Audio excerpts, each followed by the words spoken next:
In this video, we are showing the process we took to mortise the hubs for the spokes. Again, it is a step-by-step process.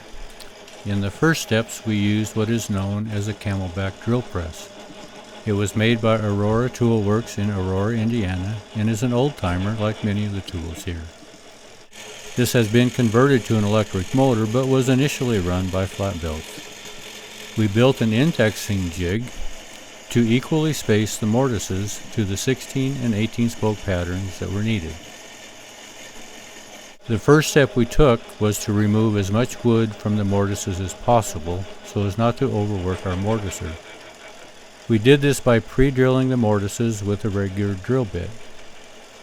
The indexing jig spaces out the mortises, and so we did one side of the mortise first, going clear around the hub, then shifting to the other side of the mortise, and finally taking out the center. You will notice throughout the video that the donuts that we left on the ends of the hub are now used to fasten these heavy hubs into our mortising jig.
So now we have the mortises in place. We've taken out a large amount of the wood. So now we're going to shift over to the regular mortising tool. This is a hollow chisel mortiser. We're going to use a 3/4 inch hollow chisel that will square up the edges and true these mortises up so that they actually accommodate the spokes that we're going to put in. The process is the same as a regular size wagon hub. Like we would just scale things up a bit. So this is how it works.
So here we're cleaning up the edges and just about to finish this hub, and I see somewhere we didn't get video that we actually squared up the backside of the mortises, but this is what the hub looked like when they were finished. We set it up against just a normal wagon hub to kind of give you a comparison of the size that's involved here. From here we go back to the lathe and we're going to cut out the donuts. We're going to open up the ends that will take the nuts from the axle.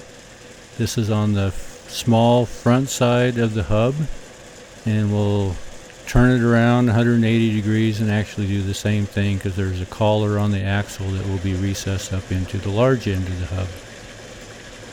Now with our steady rest, instead of just running right on the wood like we did when we finished the hubs, here we put an 1/8 inch metal banding on it to help alleviate some of the wear and grooves into the wood.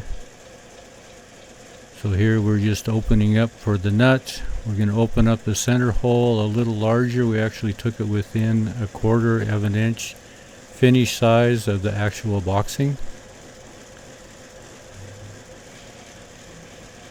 So this is just doing it's not the complete finish boring, but it is the finish size for the nut recess and the axle collar recess.